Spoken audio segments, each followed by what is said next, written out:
Урматтуу Москва шаарындагы мекендештер, эгерде сиз жакын арада Казакстанга чыгып кетүүнү ниет кылсаңыз, сизге тажрыйбалуу айдоочу Асылбек мырзаны сунуштайбыз.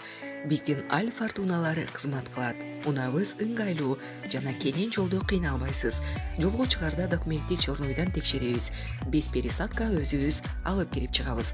Биздин дарек метро проспект Мира 39А. Биздин байланыш номер +7 926 929 18 20. Россия мигранттардын каттуу отурушун жөнөкөйлөштүрөт. ЭЭП мамлекеттеринин Россиядагы мигранттары өзүн өзү иш менен камсыздоочу статусун толтуруу менен автоматтык түрдө каттоого турат. Май айынын аягында Москвада 2-чи Евразия экономикалык форум өттү. Иш-чаранын жүрүшүндө Евразия экономикалык комиссиясынын Россиянын федералдык салык кызматы жана Ички иштер министрлиги тарабынан пилоттук долбоор даярдалып жаткандыгы белгилүү болду. Ал долбоордо каралгандай, ЭЭП өлкөлөрүнүн Россияга барган мигранттар өзү иш менен камсыздоочу деген статусту толтурары менен дароо автоматтык түрдө барган аймагында каттоого алынат. Долбоор тууралуу кененирээк Спутник агенттигинин материалында. Өзүнө өзү иш менен камсыздоочулардын каттоого турушу. 2018 жылдан бери Россияда өз алдынча РФ жарандары гана эмес, ЭЭП өлкөлөрүнүн Кыргызстан, Армения, Беларусь, Казакстан мигранттары да иштей алышат. Өткөн жылы мындай укук Украинанын жарандарына да берилген. Эксперимент 2028 жылдын аягына чейин жүргүзүлөт.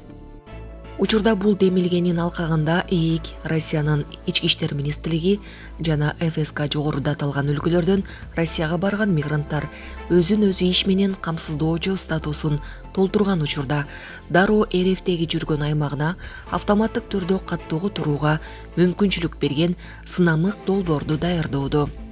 Бул тууралуу ЭФ 2023 иш-чарасынын жүрүшүндө эмгек миграциясы жана Евразия экономикалык комиссиясынын эмгек миграциясы жана социалдык коргоо департаментинин директору Алтынай Өмүрбекова айтып берди.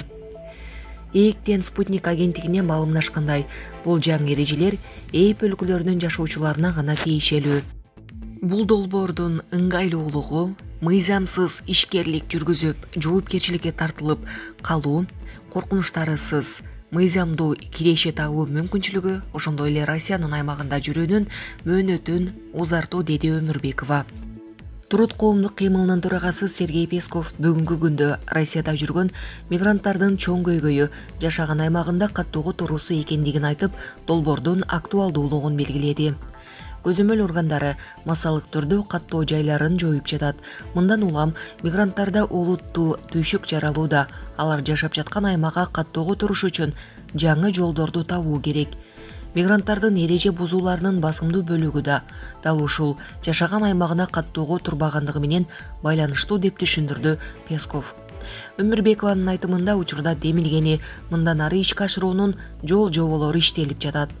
Бул материалды жарыялаган учурда ЭЭК, Ички иштер министрлиги жана ФСК Спутник редакциясынын долбоордун башталуу мөөнөтү боюнча суроолоруна жооп беришкен жок. Россияда мигрант кантип өзүн өзү иш менен камсыздоочу боло алат? Өзүн өзү иш менен камсыздоочу, иш берүүчүсү, жетекчиси же жалдаган жумушчулары жок адам. Ал майда соода саттык иштери менен алектениши мүмкүн, же каалаганча калкка, ишканаларга кызмат көрсөтөт. Ошол эле учурда тапкан кережесинен салык төлөйт. Өзүн өзү иш менен камсыздаган адам катары каттоого туруу РФ аймагында мыйзамдуу жүрүүнүн мөөнөтүн узартууга негиз болуп саналат. ЭЭП өлкөлөрдүн Россияда жүргөн мигранттары өзүн өзү иш менен камсыздоочу макамын алуусу үчүн анда салык төлөөчүнүн идентификациясы жана салык төлөөчүнүн жеке кабинетинде каттоодо болушу керек. Мой налог мобилдик тиркемесин жүктөп, ага жеке кабинетинен сыр сөз жана логинин жардамы менен катталат. ИНН жок болсо каалаган салык инспекциясынын жарандары менен иштөө бөлүмүнөн 5 иш күндүн ичинде алса болот. Мигрант жанына паспорт жана арыз алып алганы жетиштүү. ИНН алгандан кийин ал жактан жеке кабинетинен пароль, логинин алса болот.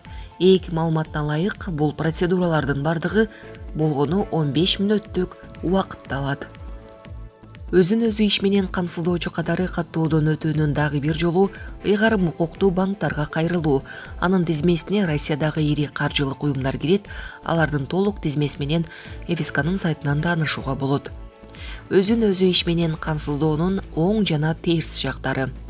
Сергей Песков Спутник редакциясына өзүн өзү иш менен камсыздоочунун кадимки эмгек мигранттардан кандай айырмасы болорун айтып берди. Адам эмгек келишимин түзгөн учурда ага эмгек мыйзамдары иштей баштайт. Социалдык жана пенсия укуктары кепилденет жана корголот. Кирешесинин 13% бюджеттен сырткары фондторго которула баштайт. Адам бардык жеңилдиктерге эмгек өргүүгө чыгуусу, дарылануусу, жумуштан бошотулса ишке орноштуруу каралат. Тактап айтканда, РФ эмгек кодексинин нормалары иштейт. Өзүн өзү иш менен камсыздоочулардын ишмердүүлүгү болсо жарандык кодекстин алкагында жүргүзүлөт. Ага ылайык алар эч кандай эмгек, социалдык же пенсиялык кепилдиктерге ээ боло алышпайт, деди эксперт. Бирок өзүн өзү иш менен камсыздоочулар үчүн артыкчылыктар бар. Бул адамдар кесиптик иш менен алектенет, киреше таап, мамлекетке салык төлөшөт. Жеке жак болсо кирешесинин 4%, юридикалык жактар менен жеке ишкерлер кирешесинин 6%-ын салыкка төлөйт. Башка милдеттүү төлөмдөр жок. Бирок жалпы кирешеси жылына 2,4 миллион рубльдан ашпашы шарт. Эмгек келишими менен ишке орношкондордун салык чени 13%-дан жогору деп түшүндүрдү Алтынай Өмүрбекова. Сергей Песковдун айтымында Россияда өзүн өзү иш менен камсыздоочулардын саны өсүүдө. Анын себеби жумуш издөөнүн оңойлотулганы. Бүгүнкү күндө Россияда курьер, таксист болуп иштегендер негизинен ээп өлкөлөрүнөн келгендер.